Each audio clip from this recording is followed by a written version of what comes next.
When you truly understand your audience, you can create offers that meet their needs, craft messaging that resonates with them, and ultimately convert them into loyal customers.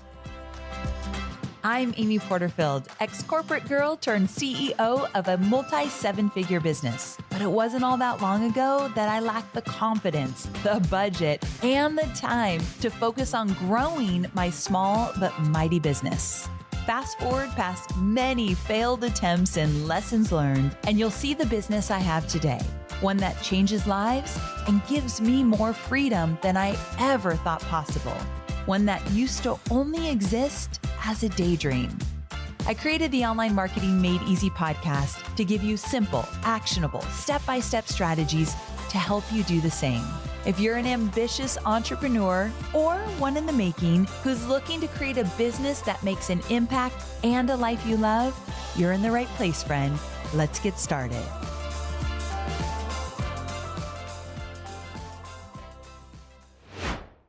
Hey there, welcome back to another episode of Online Marketing Made Easy. I'm your host, Amy Porterfield, and today we're talking about a lesson that I can't believe I am still learning after 15 years of being in business. This lesson is absolutely crucial for any business owner to learn if they want to stay in business. Can you guess what it is? I'm going to tell you, but before I do, quick question. Have you shared this podcast with a friend? Listen, you found this podcast. You're growing your business. You're doing all the online marketing things. You can't keep it from somebody else that might need it as well. So I bet you have an entrepreneurial friend or someone who definitely wants to leave their 9-to-5 job and start their online business. Can you grab the link and share the podcast or this specific episode with them? I'd be so grateful if you could spread the word. Okay, so with that, here it is. And you've probably heard this a million times before. You need to listen more than you talk. I'm going to repeat it one more time. You need to listen more than you talk.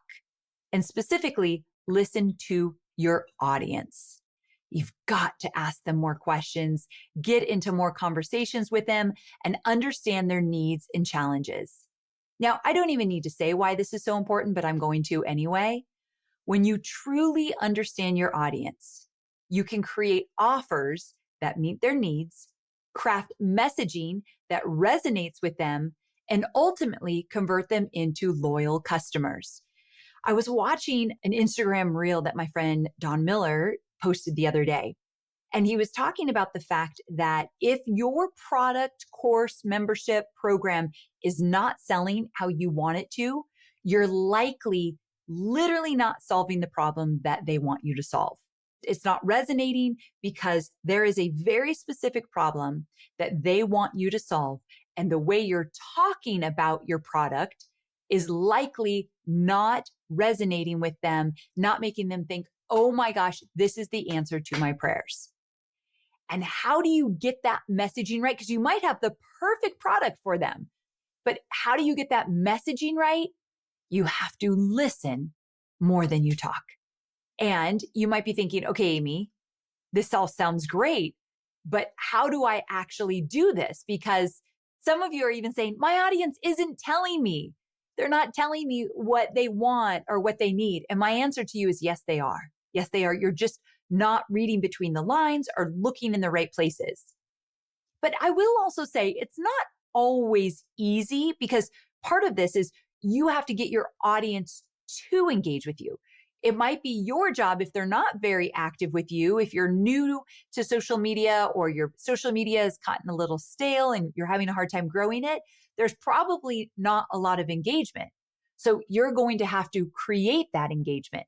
And as an introvert, which you all know that I am, I have to admit that starting those conversations, whether they're in real life or online, not necessarily my comfort zone. So I've realized that I have to make a bigger effort. And for me as an introvert, what I did to make a bigger effort, you're going to be like, whoa, Amy, that's really out of your comfort zone. I got on calls with people. I literally got on Zoom where they could see me and I could see them. Now, there's a little caveat to that, but the biggest lesson I learned from getting on these Zoom calls is, oh my gosh, I have to talk to my customers and my audience so much more than I do. So let me explain why I was on these calls. And then for the record, in the future, I'm just going to get on these calls when I don't have an actual goal in mind for the calls. So let me back up. Here's what happened. This year, for the first time in 15 years, I was ready to open a mastermind. And so part of the application process, because it's a $30,000 a year mastermind, part of the application process is that you have to get on a call with me.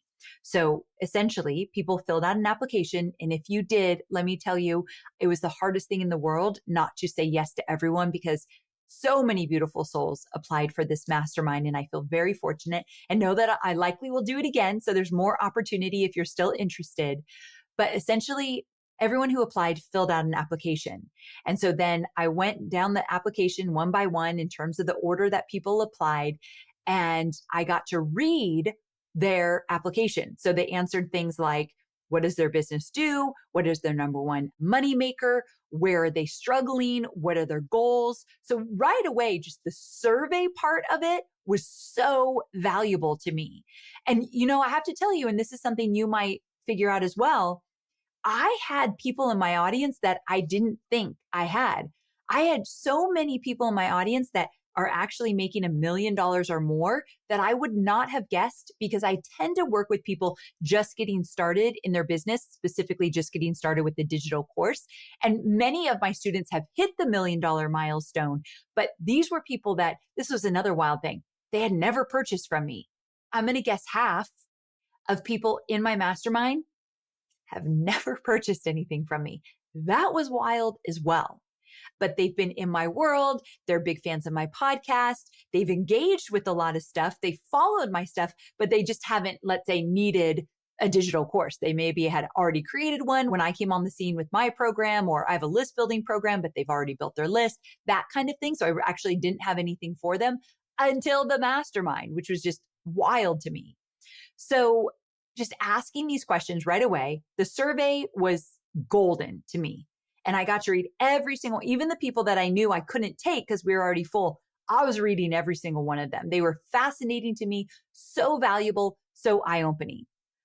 And so with that, I realized that, holy cow, there's so much opportunity to serve people in different ways that I didn't even realize, because people shared their challenges and what they needed. And I realized that I've been missing out on an actual group of people that I know I can serve, but I didn't even know it until these surveys. So I've been so focused on creating content and getting my digital courses out into the world for a very specific group that I love and I will always serve. But asking these questions and then getting on the calls, which I'll talk to you about in a moment, I realized that there's some other groups I want to serve. And I'll tell you about that at the end. I'm not selling anything right now. I'll just let you into the back end of my business and what I kind of figured out, or at least a little R&D. I'm experimenting with some new audiences. But the thing is, it's not all about me. Your audience is going to evolve and grow over time. So I didn't realize that my audience has evolved and grown over time. And if I didn't do that survey, just the survey alone, and if I didn't pour over it, I would have never known this. So this experience of doing the survey was a great reminder of just that, how grateful I am for the audience and the community that I've grown, and how grateful I am for understanding that there are other women, especially, that I haven't yet served, that I'm very equipped to serve in the future. And I want to explore that as well. Now, here's the icing on the cake. I was able to then talk to these women, because once I've read the application, if they qualified, I asked them if they would get on a 20-minute Zoom call. And essentially, I wanted to hear from them about their business, about why they would want to join the mastermind. And then I told them about the mastermind, and then they could decide if they wanted to join. And so getting on these calls hearing people like firsthand what they were struggling with, what their insecurities were, what they were hoping to get out of the group. I learned about them at a whole other level. Now, if you're in Digital Course Academy, you know that I encourage you to do course calls, which essentially is what I'm talking about. You're getting on these calls to learn more about your ideal audience. So these essentially were like course calls, but for a mastermind. But I think that I could do calls like this in the future just because my team can reach out. Amy would love to learn more about you and how she can serve. She's noticed XYZ about you and your business. You'd be perfect to chat with. Are you willing to get on a call? There's really nothing in it for them, but they could share what they want from me next. And if they're really a fan of the work I do, they would probably love to tell me like, yeah, Amy, you're missing this, or can you please create this? Or I want to know more about this. So the opportunity for them is maybe I'll create something that they really need. So that was incredibly valuable as well. So the survey broke me wide open. I was like, holy cow. And then to get on calls, I got on calls with probably 25 women, and there are 20 in the mastermind. And so I didn't get to do tons and tons of calls, but the calls that I did, so valuable, like incredibly valuable.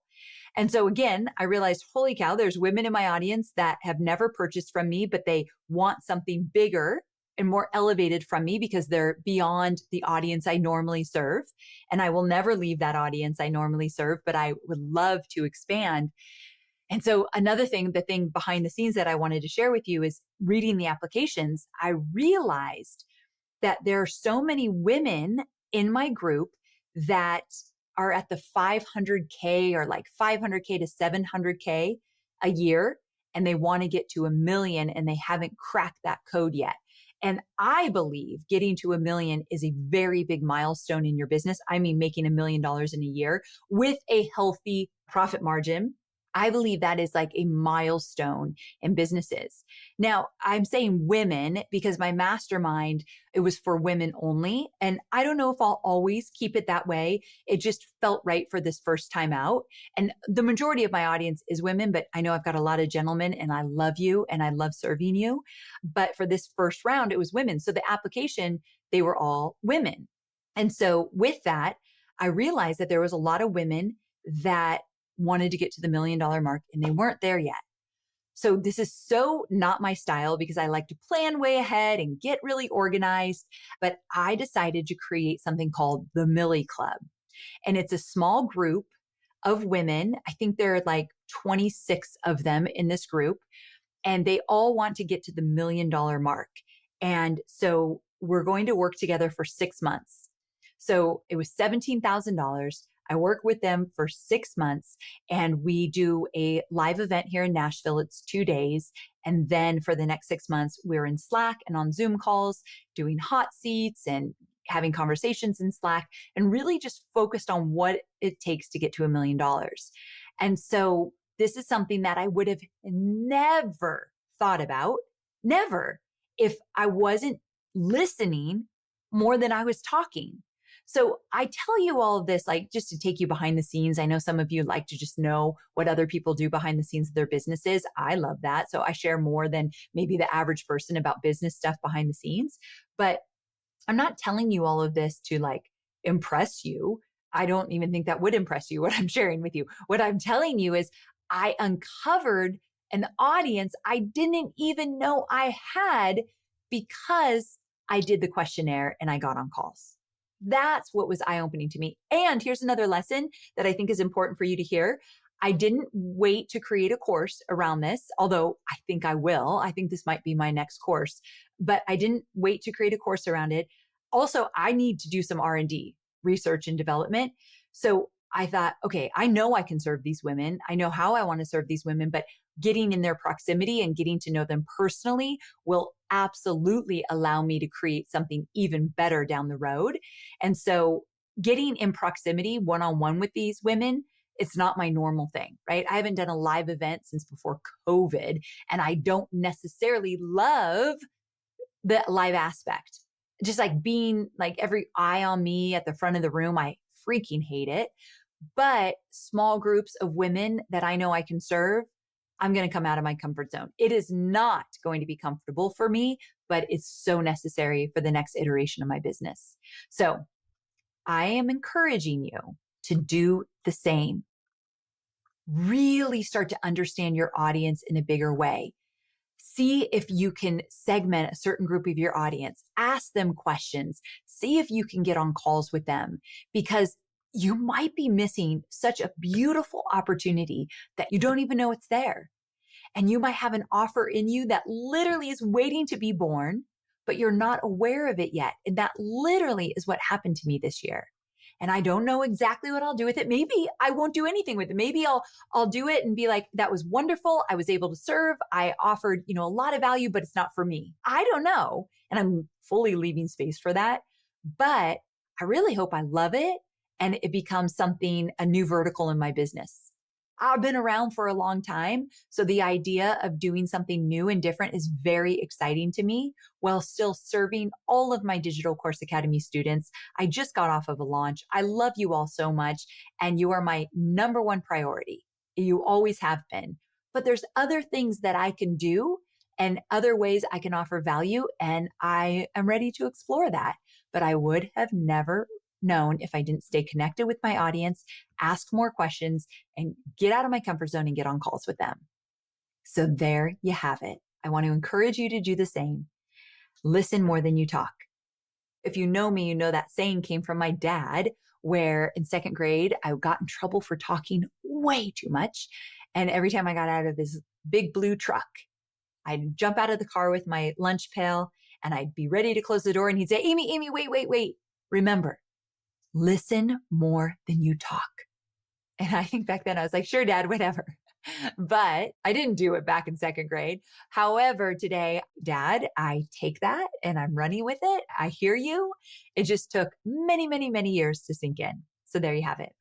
All right, my sweet friends, thanks for being with me here. And I hope you found value in this shorty episode. I'll see you Thursday for more entrepreneurial goodness. Bye for now.